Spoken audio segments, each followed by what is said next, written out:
Hola, ¿qué tal, chicos? Bienvenidos a un nuevo programa de Historias de Mesa. El día de hoy tenemos un especial para lo que va a ser la Nerdonomicon 2017. Y por supuesto, como es habitual, estamos con nuestro panel. Estamos con Marcelo Hola, ¿qué tal? Hola. y estamos junto a Patricio, como siempre. Hola, hola. Bueno, el día de hoy, para no hacer más preámbulo, estamos junto a una persona conocidísima en el mundo de los juegos de mesa. Estamos junto al gran, de alguna manera llamarlo, explicador de juegos en habla hispana, que es Masivi. Y con él tenemos una llamada por Skype en este momento. Masivi, Hola, hola, ¿cómo muy estás? buenas. Hola, ¿qué tal? Muy buenas. Encantado de estar aquí, gracias. Qué bien. Yo creo que prácticamente todos te conocen, pero para hacer un breve preámbulo acerca de quién es, Masivi fue inicialmente conocido por estar en Mi Juego del Mes. Todos conocían por el croma del mapa mundi atrás, que después se ocupaba como posavasos.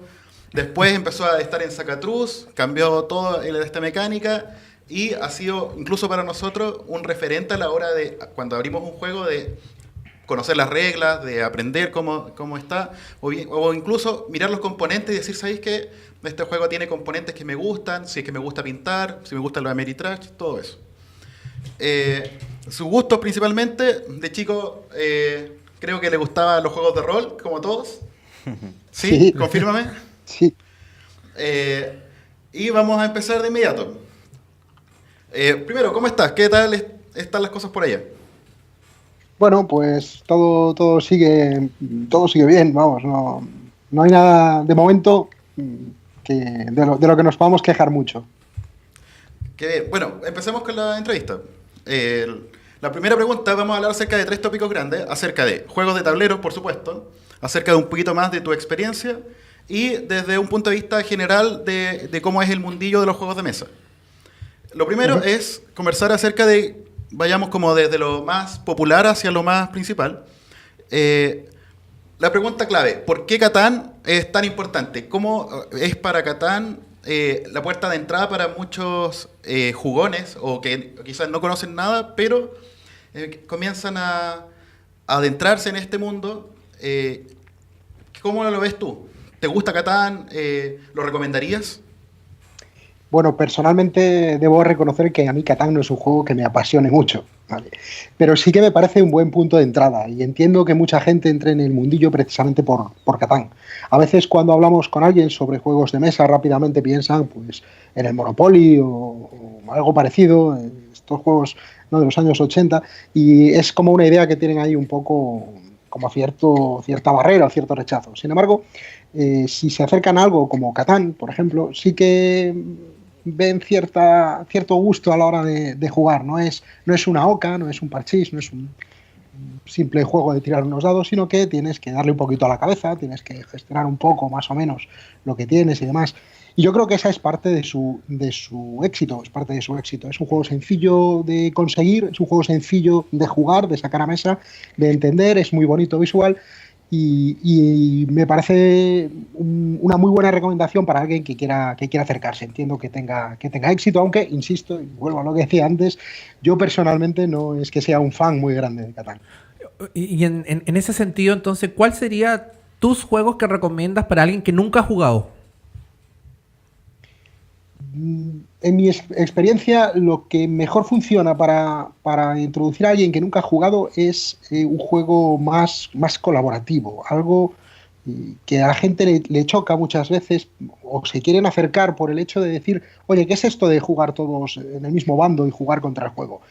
Normalmente cuando pensamos en un juego de mesa pensamos en este estilo que decía antes, ¿no? Un Monopoly, un parchís, una oca, algo en el que yo juego y juego contra ti y contra todos y a ver quién gana. Pero el concepto de un juego colaborativo donde todos vamos juntos y tenemos que vencer al propio juego es algo que choca y que hace que muchas veces la gente se interese en probar, ver algo diferente.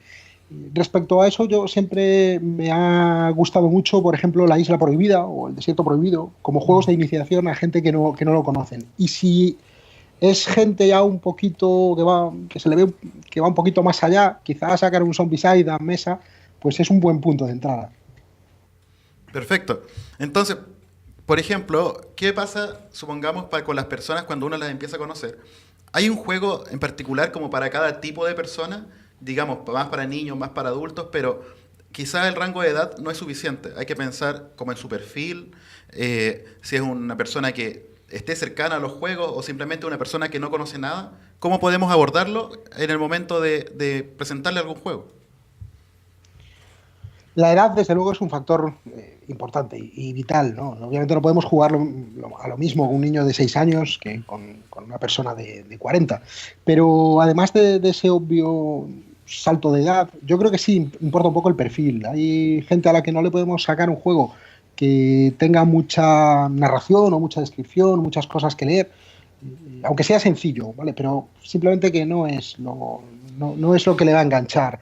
Necesita algo más rápido, algo más dinámico, algo mucho más corto o mucho más sencillo para empezar a jugar ya. Sin embargo, hay otras personas, me ha pasado también, que no les importa pararse a vivir una narración grande, una aventura grande, y sí que agradecen más eso, incluso aunque sea la primera vez que juegan o la primera vez que se acercan. Incluso hasta podría decir que hay determinado perfil donde la mejor manera de entrar es con un juego de rol directamente. Perfecto. Bueno, continúo. ¿Son los juegos, consideras a lo mejor que los juegos de tablero pueden ser un buen puente hacia el desarrollo de conocer gente, generar comunidad y que se desarrollen habilidades comunicacionales, que la gente pueda expresarse de mejor manera? Sí, sin Como duda. un puente. Sin duda Aquí saco los juegos de rol, sí, pero con los juegos de mesa, de tablero. No, sin duda también lo es. Sobre todo en este estilo más, diría yo, más colaborativo, donde tenemos que discutir entre todos, ¿no? qué hacer. Pero incluso un juego que sea competitivo, si tenemos que darle un poco al tema de la negociación o pensar un poco en cómo gestionar cosas con los demás, me parece un puente excelente para empezar a crear comunidad, para relacionar a las personas y poder crear algo más grande. Me parece una manera estupenda de hacerlo, desde luego. En ese mismo ámbito, ¿cómo funciona en España la junta de juegos? O sea, ¿uno se junta a jugar con amigos o se junta más en lugares para conocer gente? Pues es una buena pregunta, porque la verdad es que ahora mismo, y desde mi perspectiva, desde mi punto de vista, da la impresión de que España está un poco dividida en dos, ¿vale? Y quizá la parte sur del país sí que sea más diría yo, de asociaciones, de sitios donde va mucha gente, donde se junta más gente para jugar, mientras que la parte norte, mi zona, es más individualista, más de yo me junto en mi casa con mis amigos y jugamos a lo nuestro. No hay tanta pasión por esas agrupaciones grandes. Perfecto. Pensando también en cómo van ido avanzando el tema de los premios de juegos de mesa, ya sea el juego del año en España, el Spiel des Jahres, y todo lo que ha sido rankings, todo ese tema. ¿Qué sugeriría ante una persona que se enfrenta a un juego de mesa o que le comentan sobre un juego de mesa, ya sea algo muy básico o muy avanzado, pero más allá de eso, acerca de comprar a ciegas, esperar, conocerlo, juntarse con algún amigo, comprarlo colaborativamente por si no hay que perder tanto dinero? Yo creo que lo principal que se podría aconsejar a alguien es que si tiene la ocasión que lo pruebe de alguna manera, o sea, con algún tipo de club, o si no hay manera y hay que comprarlo, lo suyo sería comprarlo entre varios. Yo del tema de los rankings no me fío tanto, porque al final cada persona es un mundo y los gustos cambian mucho.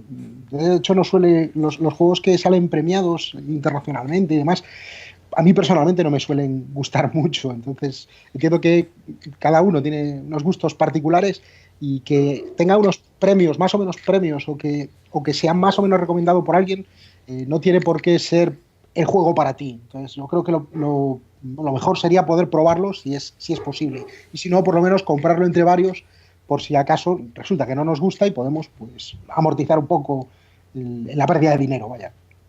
Bueno, en ese sentido, sabemos de que muchos de los juegos, gran parte de las personas confían en tus videos, te siguen, y nosotros mismos hemos estado, cuando tenemos que enfrentarnos a algún juego, mirando tus propios videos del canal, ya sea con mi juego del mes y ahora con Zacatrus. Así que en ese sentido, gracias a ti también por la explicación que siempre das. Pues nada, yo encantado, pero la verdad es que es algo que me pesa bastante, porque sé que hay gente que sigue opiniones y bueno, se deja guiar por ellas. Por eso siempre intento dejar claro, cuando doy una opinión, intento dejar claro que es mi opinión, que no tiene por qué coincidir con la de nadie. La gente que me sigue desde hace tiempo, más o menos, yo creo que ya sabe qué juegos me van a gustar y qué juegos no. Y por eso nunca intento lanzar, digamos, frases lapidarias, es decir, este juego es bueno, este juego es malo. Siempre voy más por este juego me gusta o este juego no. Porque entiendo que hay una responsabilidad grande ahí si hay gente que de verdad se fía de tus opiniones. En eso mismo, ¿cómo te enfrentas ante un juego que no conocías, ante un juego nuevo? Porque, claro, a lo mejor la gente cuando puede ver videos puede tener la oportunidad de conocerlo con sus amigos o en algún evento, pero cuando en particular tú que prácticamente, tal como has dicho, tienes una especie de peso personal porque tienes que explicarlo, ¿cómo es ese proceso de quizás abstraerse, no dar opiniones tan duras? ¿Cuál es tu criterio o tu forma de evaluarlos? Opiniones nunca las doy en un primer momento. Es decir, cuando me enfrento a un juego, me enfrento, obviamente, lo juego muchas veces yo solo, luego con más gente, hay que darle un montón de pruebas y demás. Pero cuando me pongo a grabar un vídeo para explicar cómo funciona, intento que el vídeo, y así lo hago, sobre todo en los vídeos que llevo grabando últimamente, últimamente me refiero a los últimos 2 años, intento que sean siempre vídeos asépticos, vídeos neutros, vídeos sin opinión.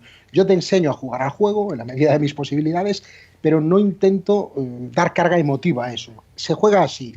Decide tú si te gusta o no. Esa es un poco mi idea. Luego sí que tengo algunos vídeos que grabo los sábados normalmente, donde ahí ya sí que doy mi opinión personal y es donde recalco que es mi opinión y que no tiene por qué coincidir. Pero mi idea principal a la hora de enseñar, digamos, o de intentar mostrar cómo funciona un juego es que sea totalmente neutra y sin opinión. Oye, ¿y te ha tocado algún juego que realmente es difícil de explicar? Sí, hay algunos que es complicado de explicar, o por lo menos sin hacer un ejemplo, sin mostrarlo. Hace poco me enfrentaba, esta misma semana, la semana pasada, me enfrentaba a uno, Millions of Dollars, que me estaba resultando muy complicado explicarlo en el vídeo, porque es como muy disperso en cuanto a reglas, y me estaba costando un triunfo. Intento añadir al final de los vídeos un pequeño ejemplo, pues un turno o 2 turnos, donde se me ve a mí con otros compañeros pues jugando, que sí que ayuda bastante más. Creo que es algo que se agradece. Pero sí, pasa más de una vez, juegos que, aunque después de darle vueltas yo pueda entenderlo, tratar de explicarlo en un vídeo, poniéndote en el papel de alguien que no lo conoce de nada, solo va a ver ese vídeo, es complicado. Y ahí viene el tema de que quizás algunas veces los reglamentos están mal redactados. Sí, la verdad es que hay muchos reglamentos que da la impresión de que mucho testeo no han tenido por gente nueva. Vale, yo entiendo que muchas veces esos reglamentos que son complejos, si ya sabes jugar al juego y lo lees, lo entiendes perfectamente y quizá incluso está orientado como para saber dónde está cada cosa cuando ya sabes jugar, ¿no? Si tienes una duda, saber buscarla rápido. Pero no están orientados para gente nueva, para gente que se acerca por primera vez al juego. Pasa muchas veces, lamentablemente. En ese sentido yo creo que es el que más sufre porque nosotros vemos sus videos. Entonces, creo que él es el que más sufre. Bueno, se hace lo que se puede. Cuando tienes que reseñar un juego, estos son juegos que te llegan, te los hacen llegar, los compras, son tuyos desde antes. ¿Cómo es este proceso de seleccionar un juego para reseñarlo? Bueno, a ver, si te hago así una perspectiva desde el principio, te diré que inicialmente cuando empecé con mi juego del mes, que empezó en el año 2012, en septiembre de 2012, empecé con juegos míos, juegos que yo tenía en el armario, en mi casa, con los que yo jugaba. Y de hecho, en aquel momento hubo gente que me decía, después de 4 o 5 juegos, era un juego al mes lo que sacaba, pues la gente me decía, oye macho, es que a ti te gusta todo. Yo siempre respondía, no es que me guste todo, es que son míos. Y si son míos, los tengo porque me gustan. Claro, es normal que me guste todo. Después, según fue creciendo un poco el canal y demás, sí que iba comprando juegos, sobre todo novedades, para enseñar, hasta que llegó un momento en que mi economía ya no daba para tanto. Pero ahí entró Zacatrus, la tienda Zacatrus, que empezó a colaborar conmigo, o yo empecé a colaborar con ellos, según se vea. ¿Vale? Y lo que hacen ahora es ellos me envían todas las novedades que salen al mercado, cada semana. No los compro, no son míos, simplemente me los envían, los reseño y demás, los dejo un tiempo conmigo, un tiempo bastante largo, porque muchas veces la gente pregunta cosas sobre juegos de hace más tiempo, entonces quiero tenerlos cerca por si tengo que consultar las normas en algún momento para responder alguna pregunta. Pero bueno, que no son míos, vaya. Y luego en ocasiones los envío de vuelta abiertos, los juegos están abiertos, tienen algunas partidas a sus espaldas, pero poquitas, y yo los cuido mucho. Entonces los envío de vuelta en ocasiones y ellos los venden como con un concepto que se llama kilómetro cero, que son juegos abiertos, muy poco usados, que están en perfecto estado y lógicamente más barato. ¿Tú tienes un grupo de juegos donde pruebas el juego? ¿Un grupo de amigos? Sí, tengo un grupo de amigos que damos todas las semanas para jugar y jugamos, de hecho jugamos a todo lo que llega, o casi todo. Como mucho puedo evitar jugar con ellos a juegos infantiles, porque aprovecho para jugar con mi hija, que tiene 7 años, y ya me vale de testeadora. Pero sí, normalmente jugamos a todo, el mismo grupo, digamos. Perfecto. ¿Existe algún juego que esté descontinuado o que quisieras tener y que no has podido pillarlo? Que quisiera tener y no he podido pillarlo, pues la verdad es que hay algunos que sí he tenido, me he deshecho de ellos porque en su momento cuando los compraba necesitaba vender para poder comprar más, porque no me daba la economía para eso, antes de que me enviasen los juegos, digamos, y que ahora sí me da pena no tener conmigo. El que más me viene a la cabeza es Gears of War, un juego que me encantaba, y que tuve la ocasión de comprarlo en su momento nuevo, cuando salió. Luego lo vendí porque necesitaba comprar otros y ahora ya no se puede conseguir y sí que me da mucha pena. Sí, eso yo creo que nos pasa a A varios. todos. ¿Cuánto podríamos decir que es tu colección? Una cantidad, una cifra de juegos. ¿Cuántos juegos deberías tener?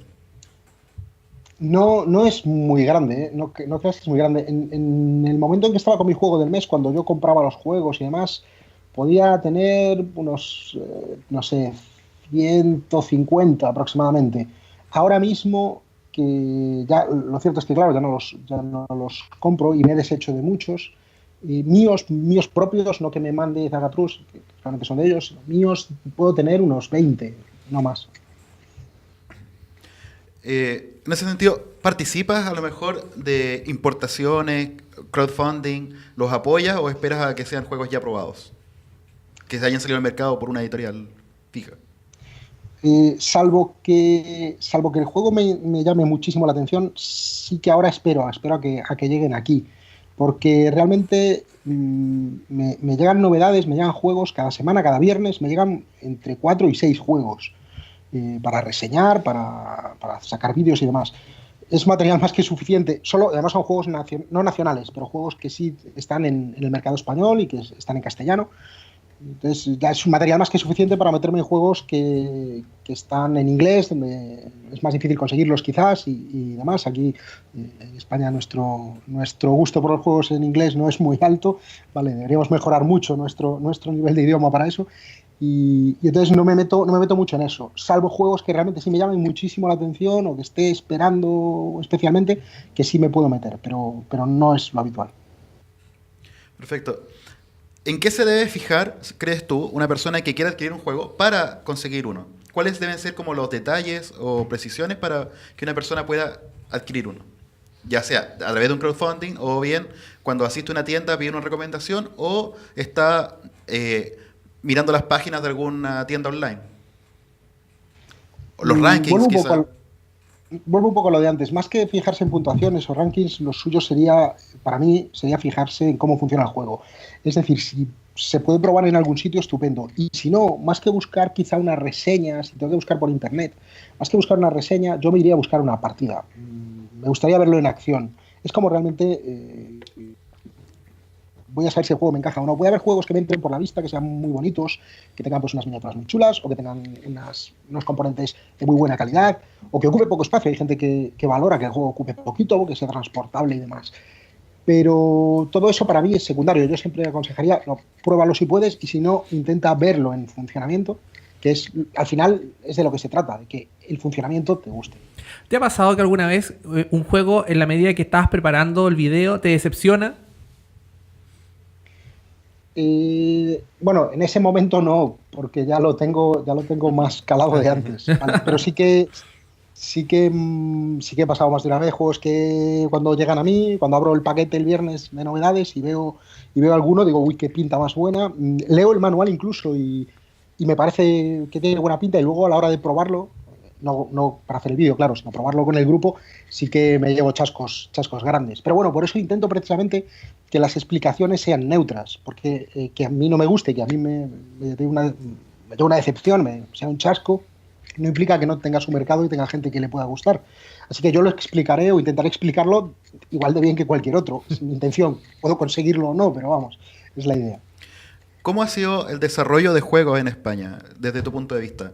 Porque hemos visto que todos prácticamente están desarrollando sus propios juegos. España no ha quedado atrás, Chile tampoco, pero muchos lugares, Alemania, ¿por qué decir? Si de ahí prácticamente viene todo. ¿Cuál es tu percepción en cuanto al mercado? Yo creo que te refieres al mercado nacional español. Claro. Sí, aquí parece que desde hace ya, no sé, 2, 3 años, hay una especie de boom de creación de juegos, lo cual está muy bien y a la vez está muy mal, o no tan bien, porque sí que aparecen muchísimos juegos, sobre todo aprovechando las campañas de crowdfunding, la plataforma de Kickstarter a veces, y más mayoritariamente la plataforma de Berkami, que tienen que tienen buenas ideas, pero igual está como poco rodadas, como que hay cierta prisa en sacarlo, como si hubiera eso, una burbuja muy grande y tengo que sacar mi juego al mercado, o por lo menos ponerlo en circulación, quizá antes de darle todas las pruebas que debiera, o no sé. Quiero decir, aparecen muchas cosas, pero también aparecen muchas con una calidad pues justa o a veces un poco por debajo de la media.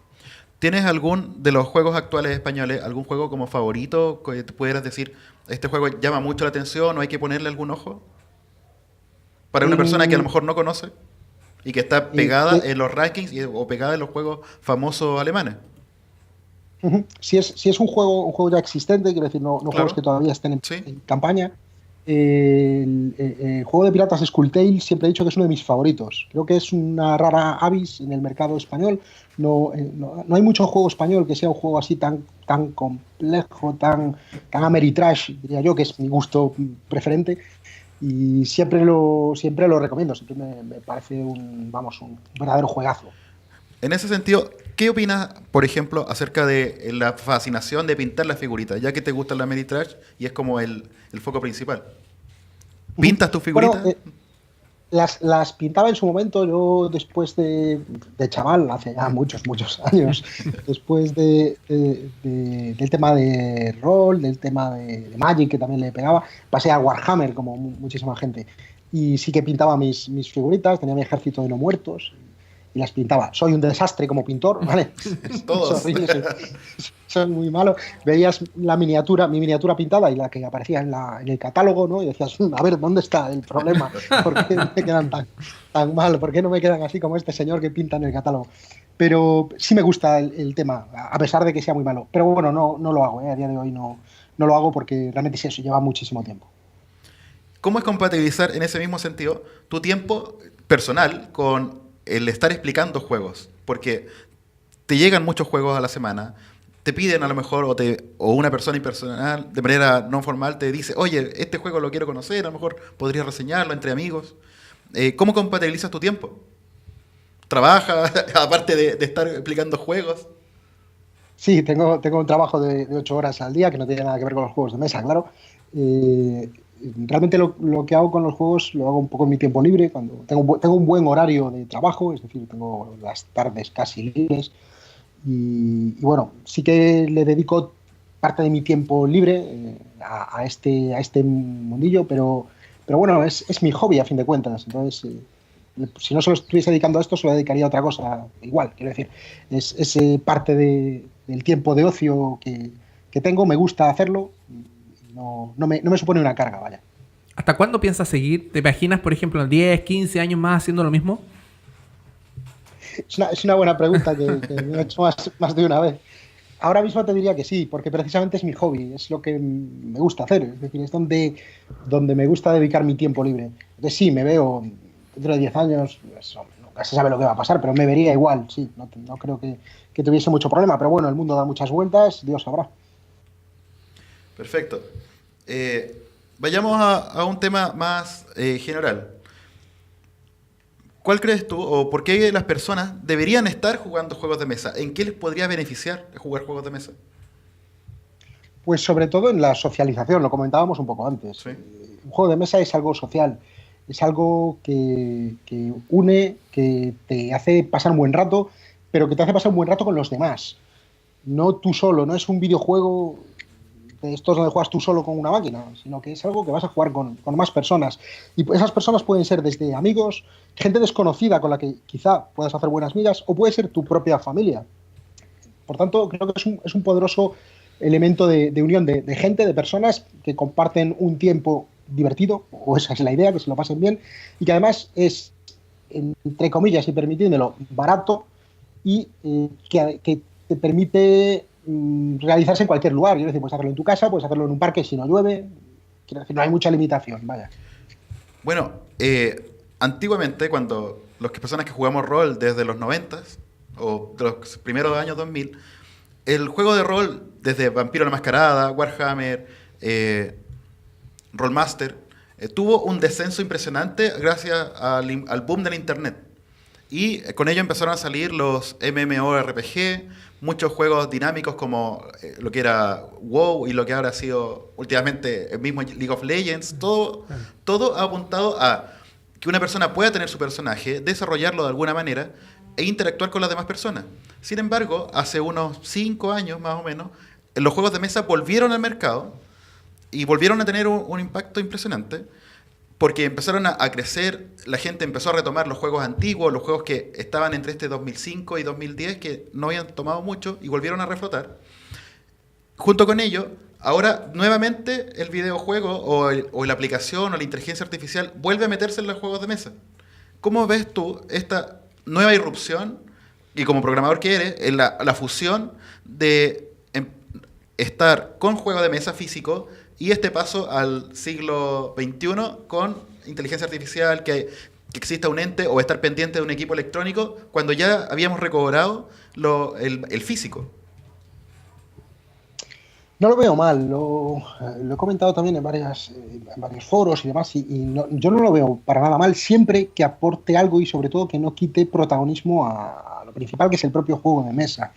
Creo que hay que saber adaptarse a las tecnologías de manera que, y a la evolución del mundo, y de manera que no jugamos a lo mismo que hace 20 años.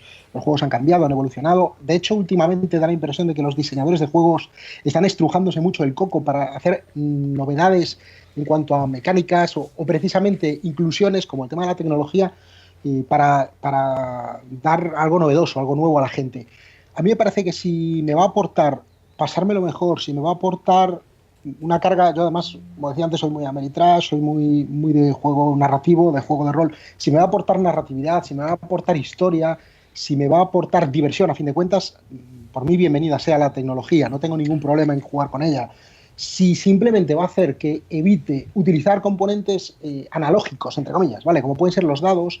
Hay una aplicación, por ejemplo, para el grandísimo Arkham Horror, que es un simple tiradados, la aplicación quiero decir, es decir, tú juegas igual a Arkham, pero no tiras los dados físicos, sino que los tira el teléfono, o también una para Zombicide, que realmente lo que hace es lo mismo, tirar los dados y tener tu ficha de personaje, pues eso me parece que sobra, ¿vale? Porque no quiero que me quite el protagonismo, no quiero que la gente esté mirando una pantalla, quiero que esté mirando a la mesa, a los dados, al tablero y a las cartas. Pero si me va a aportar cosas más interesantes, como estas aplicaciones que últimamente vemos en muchos juegos de Fantasy Flight, pues por mí bienvenidos sean.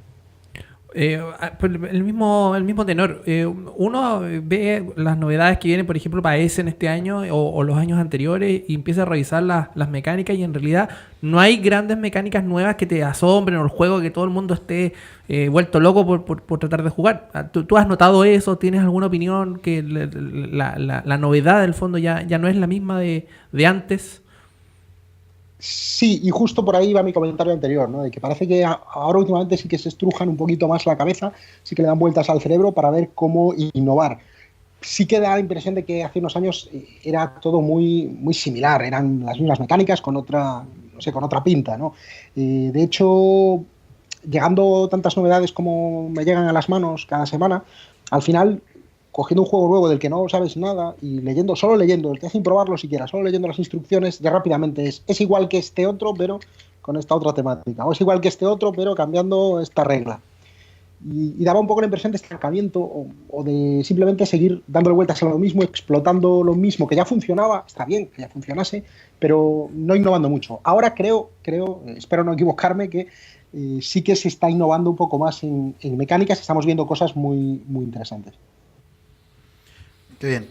¿Qué te parece que la gente empiece a reunirse en generar festivales, ya sea como las ferias de Essen, o bien lo que estamos haciendo nosotros en Chile a través de Nerdonomicon y muchas otras actividades como el Juego del Año en España, que ya dejan de ser actividades pequeñas en alguna reunión social, sino que se transforman en convenciones?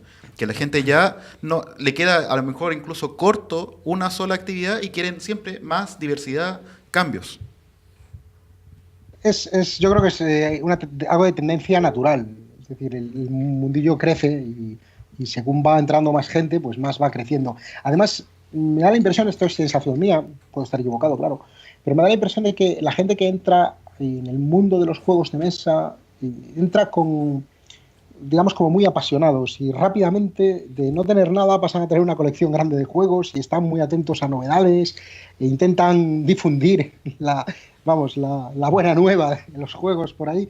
Y esto hace que al final el mundillo crezca, o es la impresión que a mí me da, insisto, pero me da la impresión de que crece bastante rápido. Que es normal que estos eventos vayan creciendo en magnitud y también en número. Perfecto. Una pregunta que me había quedado en el camino. ¿Tú desarrollarías algún juego? ¿Te atreverías a desarrollar algún juego? ¿Y de qué tipo sería? No, yo no desarrollaría ningún juego. Es algo que me han planteado en alguna ocasión. Y lo he dicho claramente, yo puedo saber si un juego me gusta o no, como cualquier persona, pero no me veo capaz de desarrollar un juego. Si tuviese que desarrollar uno, que insisto, yo no lo haría, lo que sí tengo claro es que sería un juego colaborativo, que sería un juego narrativo 100%, posiblemente no rejugable, y que tendría mucho plástico. Como una versión de lo que es Warhammer, pero con figuritas. Sí, por ejemplo. Qué bien. Pasemos a otra especie de sección que tenemos en nuestro programa, que se llama, es tradicional para nosotros, el Recomiendo Juegos. Nosotros tenemos una especie de ranking que del 1 al 5 en una categoría que en vez de las estrellitas se llaman llenitas. Uh-huh. Entonces, la idea es que nos puedas contar, ya sea desde tu experiencia, al haberlo jugado, compartido con personas, a lo mejor alguna anécdota, ¿qué tipo de juego dirías para este tipo de recomendación? Y ¿cuántas llenitas le colocarías? Más allá de reseñar las reglas, sino que a lo mejor te da experiencia más que nada. O algún juego que te guste jugarlo. No te he entendido del todo. ¿Quieres que te mencione yo los juegos? Que me digas algún juego que pudieras recomendarnos para que nosotros podamos jugar. A lo mejor algo no tan conocido, pero que te ha traído buenas experiencias. Y una pequeña calificación del 1 al 5, de decir, ¿sabes qué? 3, 4, 5 llenitos, no sé. Uh-huh. Bueno, yo el juego que más recomiendo, que sin duda es Time Stories. Creo que para mí ha sido el descubrimiento más grande en los últimos 5 años en el mundo de los juegos de mesa. Creo que es un juego que precisamente ha demostrado que hay mecánicas que no están explotadas y se pueden explotar, y que pueden hacerte desaparecer del mundo y centrarte en un tablero. Y por supuesto se llevaría las 5 estrellas sin ninguna duda. Y al revés, un juego que en general haya tenido mucha publicidad, mucho hype, y que a ti en realidad te decepcionó. Vale, ahí ya me lo pones más complicado. Vamos a ver, déjame pensar. Bueno, un juego que siempre he dicho, no es nuevo, pero tiene tiempo, y siempre he dicho que a mí me decepcionó, pero muchísimo, de hecho no me gusta, es Las Leyendas de Andor, que se llevó un montón de premios, y para mí fue un fracaso absoluto. Es decir, nunca llegué a entender por qué tanta buena prensa ese juego. Yo, desde luego, le daría, no sé, puedo darle menos una estrella. 0 llenitas. 0. Un evite juegos. Pero sí, la verdad que no tiene un precio bajo, es un precio más o menos que uno podría decir, desde este precio uno ya lo comienza a considerar como un buen ranking. Y no baja de precio tampoco. La gente lo sigue consumiendo. Ujú. Sí, yo creo que es un tema que nos afecta a todos. Algo pasa con eso. Algo pasa y nos pasa en el bolsillo con ello. Bueno, Marcelo, ¿alguna otra consulta? No, en realidad ha sido muy interesante tu conversación. Hemos conocido más de ti, en el fondo, porque siempre hemos visto cómo reseñas los juegos, cómo los comentas, pero no habíamos conocido bien facetas de ti mismo. Así que ha sido muy interesante la conversación contigo. Para mí también. Bueno, queríamos pedirte un par de cosas sobre el final. Si nos pudieras enviar una especie de saludo, de invitación a la Nerdonomicon, que va a ser el evento que vamos a estar presentando esta entrevista. Pues, claro, sin duda. Es decir, si sois aficionados a los juegos de mesa, no tenéis excusa para no participar. Y si no los conocéis, desde luego, es un buen sitio, seguro, para poder acercarse y meterse en un mundillo que es más que interesante. Muchas gracias. Y, ¿qué opinas acerca de los podcasts? De toda esta, como otra tendencia ya, evitar hacer más de lo que estás haciendo tú, sino que abarcar otras cosas. Otra forma de entregar comentarios. Pues creo que es un mundo que aquí, por lo menos en España, me parece poco explotado y creo que es necesario, porque es cierto que canales, me refiero a canales de vídeo, hay bastantes y todos tienen su sentido y su lógica y es normal que haya, pero el podcast es igual que la radio, ¿no? Es decir, poder estar escuchando algo mientras haces otra cosa. Un vídeo te requiere mucha más atención, estar viendo una pantalla y demás tiene su objetivo, lógico, pero el tema de tener una herramienta donde puedes estar a otras cosas y estar escuchando algo que de verdad te aporte, que de verdad te interese y que te pueda dar opiniones, me parece que es un trabajo encomiable y yo creo que aquí se explota bastante poco, así que vamos, mi enhorabuena. Sí, no, como dar ejemplos nomás. Por ejemplo, nosotros hemos tenido de entrevistados a profesores que utilizan los juegos de mesa como una herramienta pedagógica. O hemos tenido también psicólogos que han utilizado juegos de mesa en su terapia. Entonces, cosas extra juegos, pero del mundo del juego. O profesores de una fundación que ha levantado colegios para mejorar sus rankings, el tipo de enseñanza, más que solo el presentarle el juego. Bueno, yo creo que con eso estamos bien en cuanto a tiempo. Marcelo, Pato. Sí, yo en realidad darle las gracias porque aprendí Imperial Assault gracias a tus videos y estuve buscando por muchas partes videos muy bien explicados y la verdad que el tuyo fue el que más me sacó la gran cantidad de dudas que yo tenía. Así que gracias por eso. Pues nada, encantado, para eso estamos. Bueno, cerremos entonces.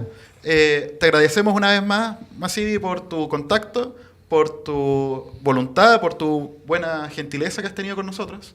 Y a lo mejor podríamos cerrar con el lema de Zacatrus, las palabras finales. Pues sí, la verdad es que yo os agradezco mucho la oportunidad de estar aquí, yo encantado. Ha sido un rato muy agradable compartiendo estos momentos con vosotros. Y bueno, pues yo creo que el lema de Zacatrus, más que decirlo, además justo hoy coincide que lo tengo en el pecho, no sé si se ve. Sí, bueno. Vale, pero ahí está, vivir es el otro juego. Muy bien, muchas gracias. Muchas gracias. Masivi. Ojalá nos Gracias podamos a encontrar en vosotros. alguna otra ocasión. Espero que sí. Que estés muy bien, muchas gracias. Gracias. Chao. Un abrazo. Chao, chao.